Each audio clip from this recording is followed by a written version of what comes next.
Yes, Steve. Here we are at the top of Lipson Road, and I believe that you've got an opinion on what we may be looking at in front of us here.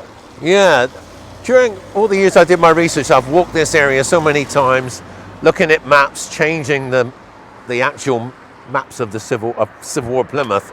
This is the junction between Lipson Road and Mount Gould Road, and in my opinion, this was where the Lipson Fort stood, the great Lipson Fort.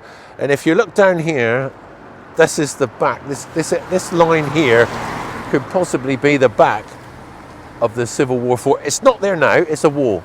But this area, you'd be looking at the back of Lipson Fort, the great Lipson Fort work, which went towards, to my left, going down Lipson Road, would have been looking, the front would have been overlooking Lipson Creek and the Royalist forces opposite. They could see, none of these houses would have been here. So you could probably see right across to where the Royalist army was based in 1643 December. So this could be the edge of it here. This could be the outline, not the edge. None of this. Yeah, this could possibly be the outline of the Lipson Fort. So it's sitting in the footprint. Yes. Of the fort. On the site of, I believe. On the site of the fort. Some people thought it was here. They had an opinion that it would be this side of the road, but I'm 99.9% sure it's there. Those buildings, those houses, if you dig them out, knock them down, I wonder what you'd find. Yeah, because these forts were quite substantial.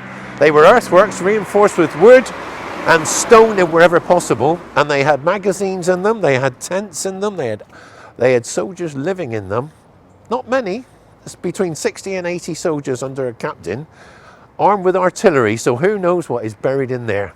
And I think this was the extent of it, to about here or there. Not sure, because there's nothing there. Hey.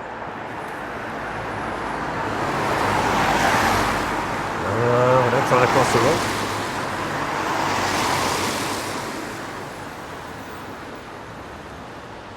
We just need to cross over now.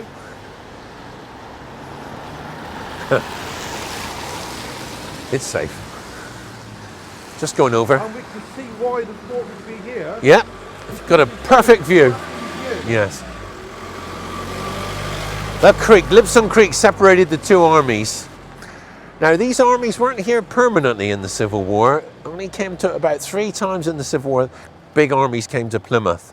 The rest of the time we were under blockade, but you never know how the war was going to go and who was going to come down here. So what happened, they built these major works, and they were major. And they were so well built and constructed, they were so well constructed and sited that the Royalists never got in. So Phil, looking from here, who do we have on the hill the other side of the valley? Well, in December 1643, you had the Royalist army under Prince Maurice. Right, and on this side... you had the Parliamentarian army. So this really is the front line. It is. This is the outer line. Plymouth was a small town in those days, so they built the defences away from the town, if you like, on the most suitable ground. This ridge runs right across Plymouth, this high ground. It overlooks Lipson Creek. They're all linked up, aren't they? They are, yeah, but with breastworks, trenches. These were sometimes knocked down, sometimes rebuilt.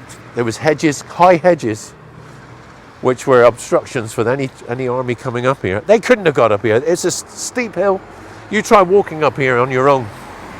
It's very steep. I've walked up here several times over the years. Of course, Phil, if you're correct, it's a big footprint, isn't it? It is.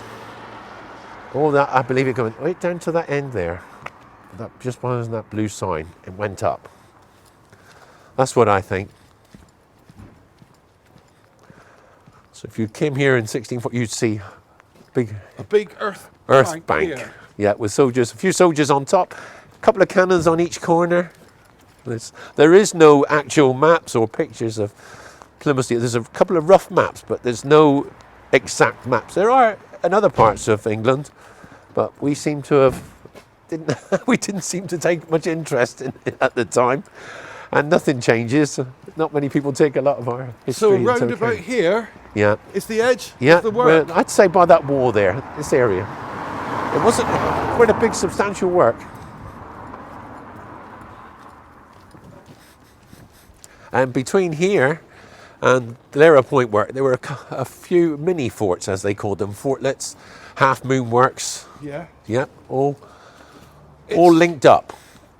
It's a fascinating thought, Phil, that we are standing here on so much history. Yes. And the history that shaped the way we live today. Yes. And our democratic way of life. That's right. That's very true, Steve. History happened here. Just here in this area. Yeah. If not a few feet either way, isn't it? Yes.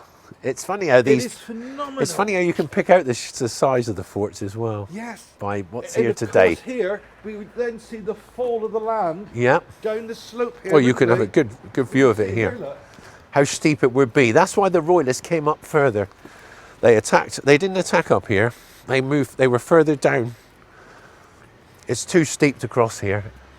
So the reason they didn't come up here, It's just too it's too steep. And you can see them. And you can see them. Yeah. So what happened, Prince? Well, I'll talk about that in a minute. Well, I've And talked that about it explains already. why Yes. They came along here because Yeah. it's not so steep this way. That's right. And of course, if they'd have come up here, they'd have this. Massive Right in the earthworks. face. Yes. Once again, Phil, thank you very much. Thank you, Steve.